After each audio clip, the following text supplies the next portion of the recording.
감정평가는 필수적 평가와 뭐가 있다고요? 임의적 평가. 필수적 평가는요, 해도 되고, 아니, 잘못했습니다. 반드시 해야만 되는 평가를요, 필수적 평가. 임의적 평가는요, 해도 되고 안 해도 된다는 얘기죠. 때에 따라서는 할 필요가 있고, 때에 따라서는요, 할 필요 없다는 얘기입니다. 이걸 임의적 평가해 줍니다.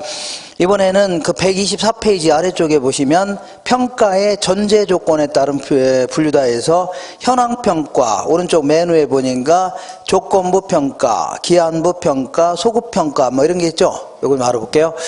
자, 평가의 조건에 따라서 어떤 땅이 딱 있는데 이게 이제 현재 밭입니다. 밭 이렇게 이게 밭 전자 아닙니까? 밭 이렇게 해서 자, 요걸 이제 평가하려고 하는데 평가사가 이제 평가를 딱 해보려고 하는데 크게 네 가지 형태로 평가해 볼 수 있습니다.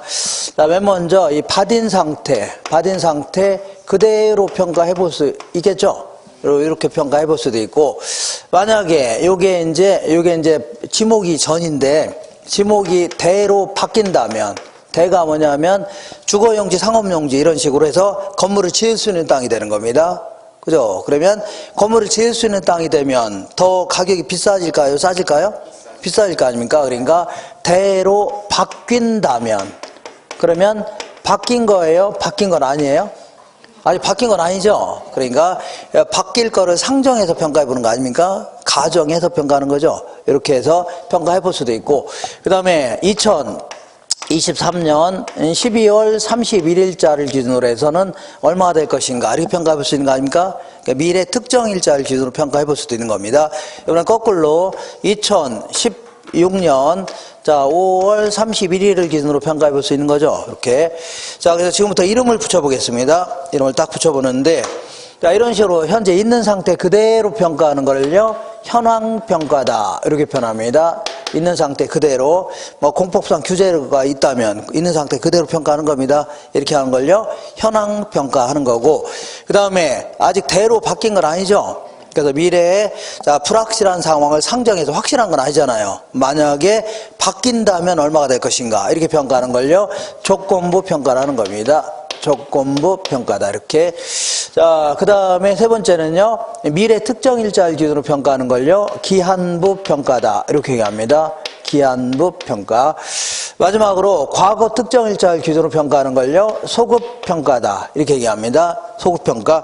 그러면 구체적으로 평가할 때 어떤 형태 어떤 경우에 이렇게 평가할 수 있나 볼게요. 일반적으로 평가사가 평가할 때 볼게요.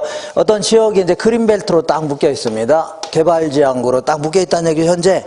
그러면 현재 그린벨트로 묶여 있는 상태 그대로 평가하는 거, 이걸요, 현황평가라는 겁니다. 지금 있는 상태 그대로 평가하는 거 아닙니까? 이걸요, 현황평가다 해줍니다. 근데 만약에 나중에 정권이 바뀌어서 이게 그린벨트가 만약에 해제가 된다면, 해제될 수도 있는 거죠.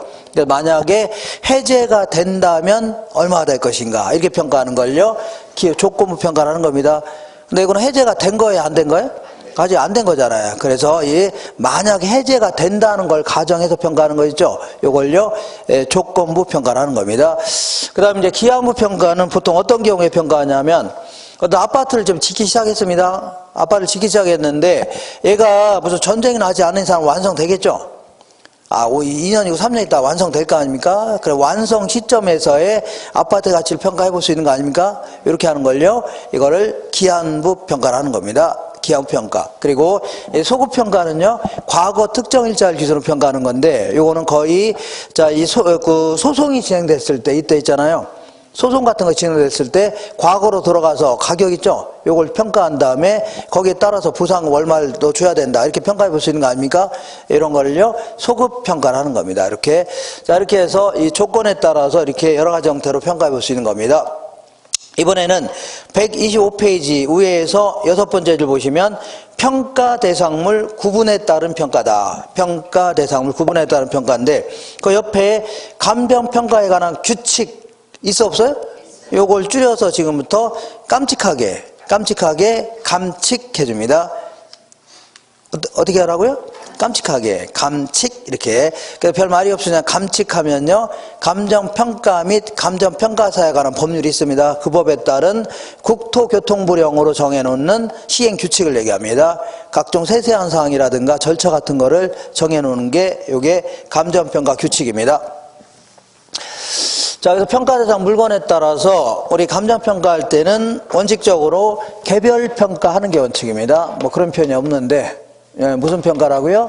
개별평가가 뭐냐면 물건마다마다 따로따로 평가하는 게 원칙입니다. 물건마다마다 따로따로 평가하는 게 원칙이에요. 다만 이런 경우에는 일괄해서 평가할 수 있다 이렇게 합니다. 이걸요, 일괄평가한다. 일괄해서 평가할 수 있다 이렇게 합니다. 요거는 이제 문제에서 한 두 가지 정도 내용이 나오셔야 됩니다. 일단은 2개 이상의 물건이 있다. 2개 이상의 물건이 있는데 자, 보통 이제 일체로 거래되거나 혹은 아닙니까? 혹은 상호 용도상 불가분의 관계가 있다. 뗄래야 뗄 수가 없다는 얘기입니다. 이걸요, 불가분의 관계가 있다 집니다. 그러니까 2개 이상의 물건이 있는데 보통 일체로 거래되거나 용도상 불가분의 관계가 있다는 얘기죠.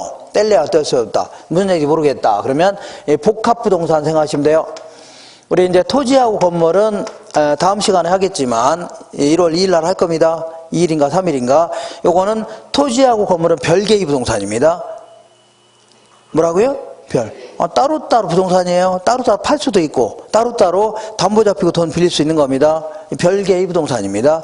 그러니까 2개 이상 부동산이 붙어 있는 거죠. 일단 있는데 얘들은 보통 자 건물만 따로 거래하는 경우는 많지는 않죠.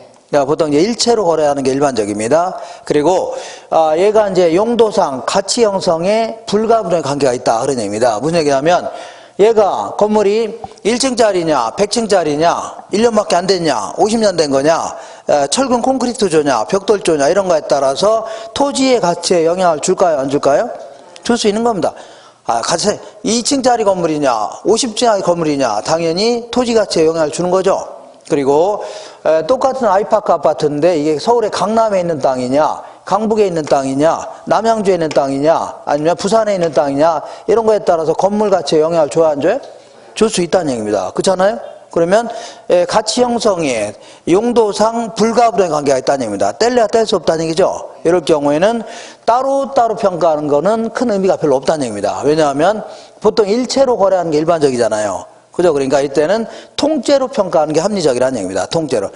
반대 이렇게 평가하는 게 아니라 이렇게 평가할 수 있다 하는데 사실은요, 다 일괄해서 평가합니다. 그러니까 우리 아파트의 가치가 요즘에 평을 쓰면 안 되지만 평당 예를 들어서 1,300만 원이다. 이럴 경우는 이 건물만의 가치를 얘기하는 게 아닙니다. 아파트 밑에는 자기 땅이 있어요. 땅에 지분이 있는 겁니다. 땅까지 포함해서 평당 1,300만 원 이렇게 얘기하는 겁니다. 이런 걸요 일괄평가한다 해줍니다. 무슨 평가라고요? 일괄. 토지 건물을 한꺼번에 평가하는 겁니다. 이렇게 이걸요 일괄평가한다 해줍니다. 이렇게 복합부동산 이런 걸 생각하시면 돼요. 그 다음에 이번에는 이제 일괄평가하고 거의 이제 흡사한 게 하나가 있는데 이 부분평가라는 게 있습니다. 부분평가. 요건 또 뭐냐? 요것도 몇 가지 내용이 나와줘야 됩니다. 이렇게. 자, 일단은 2개 이상의 물건이 있습니다. 2개 이상의 물건이 있는데 얘네들도 마찬가지로 일체로 거래되거나 혹은 용도상 불가분의 관계가 있는 겁니다. 이렇게. 그럼 일단 이렇게 생겼다는 얘기죠. 근데 그 중에서 일부만의 가치를 평가해 보려고 합니다. 일부만 평가해 보려고 합니다. 그 중에서 일부만 평가해 보려고 해요. 그런데 이런 얘기입니다. 여기가 이제 복합부동산이 딱 있습니다. 요거 얘네들은 일단 2개 이상의 물건 아닙니까? 그리고 자 얘는 일체로 거래되죠. 거의. 그리고 용도상 불가분의 관계가 있는 거 있죠. 근데 그 중에서 토지만의 가치가 얼마냐 이렇게 평가해 보려고 하는 겁니다. 토지만의 가치가 얼마냐 이렇게 평가하려고 하는 거죠. 근데 이거 평가하기가 쉬워요? 어려워요? 어렵습니다. 왜냐하면 자 건물 때문에 토지의 가치에 영향을 주는 거 아닙니까? 또 토지 때문에 건물의 가치에 영향을 주는 거죠. 뗄래야 뗄 수가 없다는 얘기입니다. 그러니까 상당히 어쨌거나 평가하기 힘들겠네요. 그죠? 근데 굳이 이 건물 아래에 있는 땅의 가치를 평가 안 합니다. 아, 화래요? 그럼 어쩔 수 없이 이때는 분명히 토지 위에 건물이 있어 없어요? 건물이 있다는 얘기입니다. 그러니까 건부지 상태에서 땅의 가치를 평가해야 됩니다. 건부지 상태에서 건물이 있는 땅을 뭐라고요? 건부지다. 건부지 상태의 토지 가치를 평가해야 돼요. 그래서 어떻게 평가하는 게 그나마 합리적이냐면 일단 상호 영향을 주거니 받거니 해야 될 거 아닙니까? 토지가 건물에 영향을 주고 건물이 또 토지에 영향을 주는 거죠. 그러니까 그나마 가장 합리적인 방식은 일단 통째로 평가한 다음에 통째로 일괄 평가한 다음에 건물 부분을 적당히 빼내는 형태 있죠. 이렇게 하는 게 그나마 가장 합리적인 평가가 되는 겁니다. 이렇게 평가하는 걸요 부분 평가라는 겁니다. 이거 되겠죠? 부분 평가. 자, 요거 나중에 이제 문제 풀다 보면 헷갈리기도 합니다. 헷갈리기도 하는데 몇 번 하다 보면 할만합니다. 그리고 이 부분 평가하고 자, 그 상대적인 개념이 하나가 있습니다. 이거는요 독립 평가다 해줍니다. 자, 우리 교재에는 없지만 나중에 공부할 겁니다. 그러니까 독립평가라는 것도 내용은 똑같이 나와줘야 됩니다. 똑같이 나와줘야 돼요. 일단 2개 이상의 물건이 있다. 물건이 있고 일체로 거래되거나 혹은 용도상 상호 불가분의 관계가 있다. 뗄래야 뗄 수 없다는 얘기죠. 그래서 그 중에서 일부만의 가치를 평가하려고 합니다. 일부만 평가하려고 한다. 그런 얘기입니다. 이렇게. 자, 그러면, 당연히 복합부동산을 얘기하는 겁니다. 복합부동산. 이렇게. 자, 이 중에서 이제 토지만의 가치가 얼마냐. 그런 얘기입니다. 토지만의 가치를 평가해 보려고 합니다. 근데 요거는 분명히 토지 위에 건물이 있어 없어요? 있잖아요. 토지에 건물이 있죠? 있는데도 불구하고 이 건물이 없다고 가정하고 평가하는 겁니다. 그러니까 나지를 가정해서 평가하는 겁니다. 나지를 가정해서 뭔 얘기 하겠나요? 분명히 토지 위에 건물이 있어 없어요? 없는데도 불구하고 그냥 건물 같은 게 없다고 가정하고 그냥 빈 땅의 가치를 평가해 보는 겁니다. 이렇게 평가하는 걸요 독립평가다 이렇게 얘기합니다. 일종의 조건부 평가입니다. 일종의 어떻다고요? 조건부. 건물이 있는데도 불구하고 없다고 가정하고 평가하는 거 아닙니까? 그래서 요거는 우리 감정평가 규칙에서는 언급하지 않는데 나중에 이제 표준지 공시지가라는 게 있습니다. 요거 평가할 때 이렇게 평가합니다. 표준지 같은 거 선정해서 평가할 때는 토지 위에 건물이 있다 하더라도 없다고 가정하고 평가합니다. 이렇게 마세요. 그러니까 자, 그냥 이게 얘는 어떻게 평가한다고요? 건물이 있는 상태에서 가치를 평가하는 얘기입니다. 일종의 현황평가입니다. 그죠? 근데 얘는요, 건물이 분명히 있어 없어요? 있는데도 불구하고 없다고 가정하고 평가하는 거 아닙니까? 이렇게 평가하는 걸요, 독립평가라는 겁니다. 이해가 되겠죠? 이렇게. 자, 요거 이해되면 아주 잘 이해가 되는 겁니다. 그 다음에 마지막 하나만 더 해볼게요. 이거는 이제 구분평가라는 게 있는데, 요거는, 자, 일단은 한 2가지 정도의 용어가 나와줘야 됩니다. 2가지. 일단은 한 개의 물건이 있다. 물건 2개 이상이 아니라 한 개의 물건이 있는데 이 가치를 달리하는 부분이 있답니다. 달리하는 부분이 있대요. 가치가 똑같다 하면 상관없는데 달리하는 부분이 있다는 얘기죠. 그러면 따로따로 평가하라는 얘기입니다. 따로따로 구분해서 평가하라는 얘기입니다. 도로가 딱 있는데 어떤 사람이 이렇게 큰 땅을 딱 갖고 있습니다. 이렇게. 그러면 이 안쪽은 백화점용으로 쓰고 있고 이 바깥쪽은 시장 사람이 쓰고 있다. 그러면 이 부분의 가치와 이 부분의 가치는 같아요? 달라요? 다르죠. 그러니까 예를 들어서 56번지 필지가 있는데 물건 한 개입니다. 물건 하나 아닙니까? 한 개인데 이 부분의 가치와 이 부분의 가치는 다르죠. 그러면 따로따로 평가한 다음에 합쳐줘야 되겠네요. 이렇게 하는 걸요 구분 평가한다 집니다. 한 개의 물건이라도 한 개의 물건 아닙니까? 가치를 달리한다는 얘기죠. 그러면 구분해서 평가하라는 얘기입니다. 그렇게 합리적이죠. 이렇게. 자, 이렇게 해서 여기 교재에는 없는 내용이 좀 있는데 나중에 책을 보시면 이제 나올 겁니다. 네, 그래서 자, 이렇게 해서 간단히 그 부동산 감정평가를 왜 하냐, 그리고 몇 가지 분류를 한번 해봤습니다. 분류.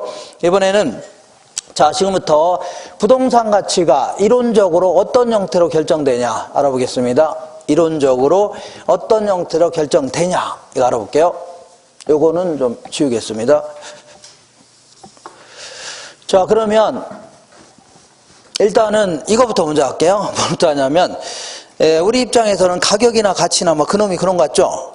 근데 이 감정평가 하시는 분들은 이걸 좀 구분하고 있습니다. 가격과 가치를 구분하고 있습니다. 이렇게 볼게요.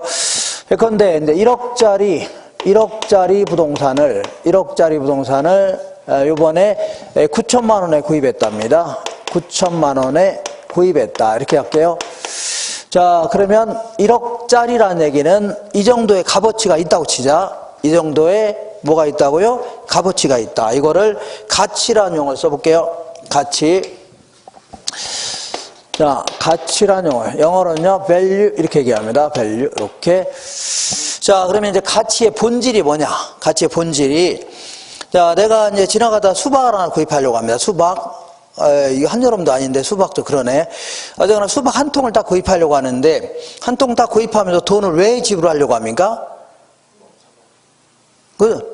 그냥 집에 갖고 가서 애들하고 축구하려고 하나요? 그건 아니겠죠. 아니면 여기 천장에다 매달아 놓고 이제 구경하려고 하는 건 아니죠. 그러니까 저녁 때 식구들끼리 삥 둘러 앉아서 딱딱 쪼개서 먹음으로써 얻을 수 있는 만족감, 이거에 대한 대가로 지불하려고 하는 겁니다. 말이 좀 어려우니까. 그러니까 저녁 때 이 먹음으로써 삥 둘러 앉아서 깨서 먹음으로써 얻을 수 있는 만족감을 다른 말로 효용해 줍니다. 효용을 다른 말로 편익, 이런 표현도 씁니다. 유용성 다 똑같은 편입니다. 만족감, 효용, 편익, 유용성 다 똑같은 편입니다. 그러니까 자, 그거에 대한 대가로 지불하려고 하는 겁니다. 그럼 똑같은 논리로 내가 어떤 부동산을 왜 구입하려고 합니까? 아파트 구입하려고 하는 이유는 내가 이걸 이용함으로써 얻을 수 있는 미래의 만족감이 있죠. 앞으로 이걸 이용할 거 아닙니까? 거기에 따른 만족감, 효용, 편익, 이거에 대한 대가로 지금 시점에 지불하려고 하는 겁니다. 이게 바로 가치의 본질입니다. 이해가 되겠나요?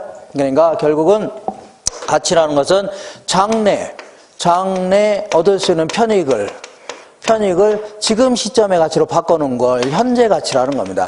장래 얻을 수 있는 편익의 현재 가치, 지금 시점의 가치를요, 이거를 가치라는 표현을 씁니다. 이거는 장래 얻을 수 있는 편익을 지금 시점의 가치로 바꿔놓은 거 아닙니까? 그래서 이거를 현재의 값이다 해줍니다. 지금 시점의 값이다 이렇게 얘기합니다. 현재. 자, 그러면 생각해 볼게요. 장래 얻을 수 있는 편익, 요거를 화폐 가치로 측정해 보겠다. 요거는 쉬워요, 어려워요? 어려울 수밖에 없는 겁니다. 더더욱 어려운 거는 이걸 지금 시점의 가치로 바꿔놓겠다는 얘기죠. 무슨 수로 바꿔놓습니까? 그러니까 이거는 이 분야의 이제 전문가 이제 감정평가사가 됩니다. 감정평가사가 놀지 말고 잘 좀 평가해 보라는 얘기죠. 감정평가사가 이 분야의 전문가다 이렇게 얘기합니다. 이 분야에. 자, 그래 좋다. 네가 평가한 게 뭐 적정한 가치라고 인정하겠다. 어렵게 시험 봐서 이제 합격했으니까 인정해주겠다는 얘기죠. 근데 이거를 내가 이제 금매로 싸게 구입할 수도 있어, 없어요? 있고, 정부에서 강압적으로 수용당할 수도 있는 거고, 때로는요, 사기당해서 비싸게 거래할 수 있는 거 아닙니까? 그러니까, 자, 요거 시장에서 실제로 구입한 금액, 요거를 가격이라는 용어 써볼게요. 가격. 영어로는요, price 해줍니다. 이렇게. 그러면 가격이 뭐냐? 도대체 가격이라는 것은, 자, 이 교환의 대가로 실제로 지불한 값을 얘기합니다. 교환의 대가로 실제로 지불한 값. 요걸 뭐라고요? 요거를 가격이라는 겁니다. 가격. 그러면 교환의 대가로 실제로 지불한 값이니까 요거는 1년 전에 거래했으면 그래도 과거는 과거 아닙니까? 근데 10분 전에 거래했다. 그러면 그것도 과거는 과거죠. 과거는 이미 흘러간 거 아닙니까? 그런 유행가도 있습니다. 옛날 노래. 이미 과거는 과거 아닙니까? 그러니까 과거의 값이다 해줍니다. 과거의 값. 이렇게. 그리고 요거는 이제 공인중개사가 이 분야의 전문가다 해줍니다. 공인중개사. 자, 나중에 이제 중개사가 되시면, 중개 활동하는데 평가사가 평가한 거이죠. 이거 별 크게 관계 없습니다. 그러니까 기존에 있던 가격들이죠. 이거 취합해서 앞으로 가격이 이 정도 올라갈 겁니다. 아니면 떨어질 것 같다. 이렇게 해서 매수인들한테 제시하는 거지. 평가사가 평가한 거하고는 크게 관계 없습니다. 그러니까 이 분야의 전문가는 누구라고요? 공인중개사가 전문가다 해집니다. 공인중개사. 자, 그리고 요거는 자, 이 가격의 기초는 어디에 있다고요? 가치에 있는 겁니다. 왜냐면 가치가 1억짜리다. 그러면 1억에서 왔다 갔다 하겠죠? 1억 2천에 거래하기도 하고 아니면 8천에 거래하기도 하고 이렇게 될 거 아닙니까? 만약에 이게 100억짜리다 그러면 여기서 이제 102억에 거래할 수도 있고 97억에 거래할 수 있죠. 그러니까 이 가격의 기초는 어디에 있다고요? 가치에 있는 겁니다. 그잖아요? 가치에 있어요. 자, 그러니까 그 가격의 본질은 어디에 있다고요? 가치에 있는 겁니다. 가치로부터 출발하는 겁니다. 그리고 얘네들은 자, 이 일시적으로는 가치와 가격은요 괴리될 수가 있는 겁니다. 이게 가치라고 치자. 가치라고 치면 뭐 사기당해서 뭐 비싸게 거래할 수도 있고 금매로 좀 싸게 거래할 수도 있고 막 이렇게 할 수 있죠. 그런데 나중에 평균을 내다 보면 통계를 내다 보면 거의 가치에 근접할 수밖에 없는 겁니다. 그죠? 만족감에 대한 값이죠. 여기에 근접할 수밖에 없다는 얘기입니다. 그러니까 단기적으로는 괴리되지만 장기적으로는요 일치한다. 이렇게 하세요. 이렇게 할 수 있죠. 그리고 요거는 이 가치라는 놈은 이 보는 관점에 따라 무수히 많을 수가 있는 겁니다. 보는 관점에 따라서. 그리고 누가 평가하냐에 따라 다 다를 수가 있는 겁니다. 예를 들어서 요거를 극히 정상적인 값을요 시장 가치라 표현할게요. 극히 정상적인 값을요 시장 가치다 뭐 이렇게 평가해 볼 수도 있고 아니면요 무슨 뭐 조세를 부과하기 위한 가치다 아니면요 그 보험금을 책정하기 위한 가치다 아니면요 공익 가치다 교환 가치다 사용 가치다 아니면 뭐 이렇게 뭐 보는 관점에 따라 무수히 많을 수 있는 겁니다. 무수히 많아요. 오케이. 근데 이 가격이라는 것은 자, 이 주어진 시점에서는 특정 시점에서는 한 개밖에 없는 겁니다. 왜 한 개냐면 우리가 거래할 때 부동산 거래할 때 한 개 가격으로 거래하는 거지 여러 개의 가격으로 거래하는 건 아니죠. 아파트를 내가 1억 4천에 구입했으면 1억 4천에 구입한 거지 뭐 여러 개의 가격은 아니겠죠. 특정 시점에 몇 개라고요? 한 개밖에 없는 겁니다. 이렇게 그래서 요거 좀 기억하세요. 자, 그래서 평가사가 누구냐? 그리고 보는 관점에 따라서 무수히 많을 수가 있다. 그런 얘기입니다. 이런 거를 125페이지 맨 아래에 써놨습니다. 박스 한번 읽어보시고. 자, 한 장 넘겨볼게요. 그러면, 자, 그러니까 지금부터 이렇게만 하시면 돼요. 이게. 자, 지금부터 내가 시장에서 돈 얼마 줬다. 그것만 가격입니다. 다시 할게요. 내가 시장에서 돈 얼마 줬을 거 아닙니까? 그것만 가격이고 나머지는 다 가치라고 생각하시면 돼요. 문제에서 혹시 책에서 가격이라고 써있다 하더라도 거의 대부분은요 가치라고 생각하시면 돼요. 구분할 수 있나요? 다시 할게요. 내가 시장에서 돈 얼마 줬을 거 아닙니까? 그것만 가격이고 나머지는요 문제에서든 책에서든 아주 바꿔놓지 않은 게 굉장히 많습니다. 그러니까 무조건 거의 가격이라 하더라도 거의 가치라고 생각하시면 돼요. 아시겠나요? 이렇게 하시면 돼요. 이렇게 헷갈리지 마세요. 자꾸 가격이라 써놨다 하더라도 거의 대부분은요 가치다 생각하시면 돼요. 거의 대부분은 가치다. 자, 그러면 이 가치라는 놈은 보는 관점에 따라 무수히 많을 수 있다는 얘기죠. 그럼 도대체 평가사가 어떻게 평가가 되냐 그런 얘기인데 원칙적으로는요 시장 가치로 평가하는 게 원칙입니다. 어떻게 평가라고요? 시장 가치로 평가하는 게 원칙이에요. 그렇지만 얼마든지 다른 가치로 평가할 수 있는 겁니다. 얼마든지 시장 가치가 아닌 걸로도 평가할 수 있는 겁니다. 이렇게. 그러면 시장 가치는 뭐 극히 정상적인 값을 얘기합니다. 자, 옛날에는 정상 가격 이렇게 표현했는데 지금은요 뭐 국제적인 용어로 통일시켰습니다. 이걸요 시장 가치다 해줍니다. 자, 시장 가치라는 것은 극히 정상적인 값인데 자, 한 5가지 조건을 갖춘 상태에서 거래가 이루어졌을 때 통상 그 정도 가치가 형성된다는 얘기죠. 이걸요 시장 가치다 변합니다. 5가지 정도의 조건을 갖춘 상태에서 그래서 요거는 우리 교재에는 하나가 좀 빠져 있는데 자, 출거 당시통이다 이렇게 해볼게요. 출거 자, 우리 126페이지 위쪽에 거기 동그라미 4개 있죠? 요거 얘기하는 겁니다. 출거 당시통 이렇게 해줄게요. 자, 출거 당시통 이렇게 기억하세요. 나중에 출거 당시통 이런 식으로 자, 이렇게 5가지 정도의 조건을 갖춘 상태에서 거래가 이루어진다면 통상 성립할 수 있다고 인정되는 값 극히 뭐라고요? 자연스러운 거래가 이루어졌을 때, 그리고 무슨 뭐 강압적 거래 이런 거 없다는 가정이 있는 겁니다. 자유 경쟁 시장에서 형성될 수 있는 가치, 이걸 얘기합니다. 자, 이걸로 평가하는 게 원칙이에요. 이걸로 평가하는 게 원칙이다. 자, 무슨 얘기냐? 맨 먼저 출품 기간이 합리적이어야 됩니다. 이건 또 무슨 얘기냐면, 어떤 부동산을 시장에 내놨을 때 한두 달 내 정도는 충분히 팔릴 수 있다는 가정이 있어야 돼요. 뭐 1년이 되도록 5년이 되도록 안 팔릴 가능성이 있다. 그러면 시장 가치로 평가하면 안 됩니다. 다른 특정 가치로 평가해야 돼요. 이렇게.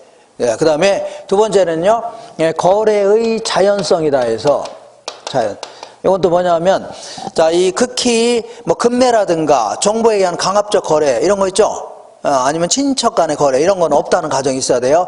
그러니까 잘 모르는 사람끼리 자연스럽게 거래했을 때 성립할 수 있다고 인정되는 값, 요걸 얘기합니다. 거래의 자연성. 세 번째는요, 당사자의 정통성이다. 당사자의 정통성이라는 게 뭐냐면, 당사자가 매도자가 됐든 매수자가 됐든 부동산에 대한 내용을 정확히 알고 있다는 가정이 있어야 됩니다. 예를 들어서 어떤 아파트는 층간소음이 심하다. 그럴 경우에는 매도자는 그런 얘기 안 하고 그냥 팔기도 하잖아요. 근데 매수자가 이거 모르고 거래했다. 이런 걸. 그러면 크게 손해보고 거래할 수 있는 거죠. 근데 그렇지 않다는 얘기입니다. 매도자가 됐든 매수자가 됐든 부동산에 대한 내용을 정확히 알고 있다는 가정이 있어야 돼요. 이해가 되겠나요? 정확히 알고 있다는 가정이 있어야 돼요. 그리고 네 번째는요, 시장성이 좀 있어야 돼요. 시장에서 빈번한 거래가 좀 이루어져야 됩니다. 시장에서 빈번한 거래. 그러니까 예를 들어 교회라든가 관공서 이런 것들은 시장에서 거래가 돼야 한대요? 잘 안 되죠? 많이 안 되잖아요. 물론 뭐 거래, 그 절 같은 거 이거 거래가 돼야 한대요? 예, 절도 막 거래하기도 합니다. 일단 나중에 집에 가셔서 절 매매 사이트 한번 들어가 보세요. 절 뭐라고요? 매매 사이트 거기 들어가면 매물로 나오는 게 엄청나게 많습니다. 그것만 그 중개하는 사람도 있습니다.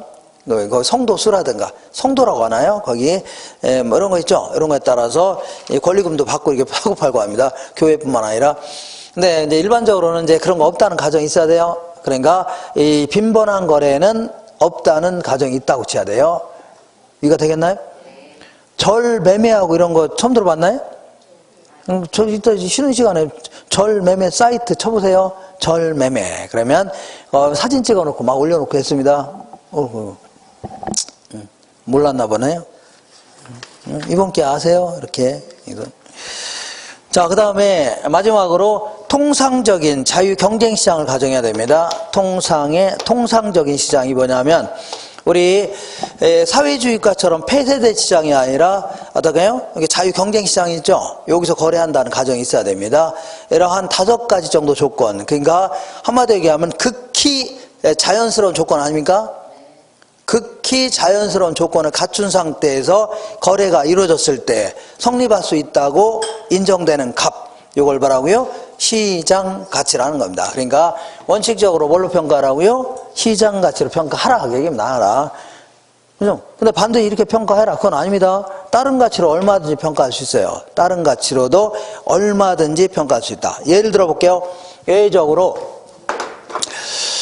자, 시장 가치가 아닌 걸로도 얼마든지 평가할 수 있다. 그런 얘기입니다.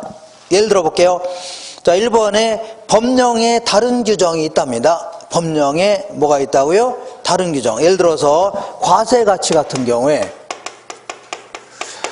우리 우리 조세를 부과하기 위한 가치 같은 경우는 자, 나중에 공부하겠지만 개별 공시지가 있죠. 이런 데다가 과세 표준액 적용 비율 같은 거 곱해줍니다. 이렇게 해서 법령에 다른 규정이 있는 겁니다. 이렇게 평가합니다. 이렇게.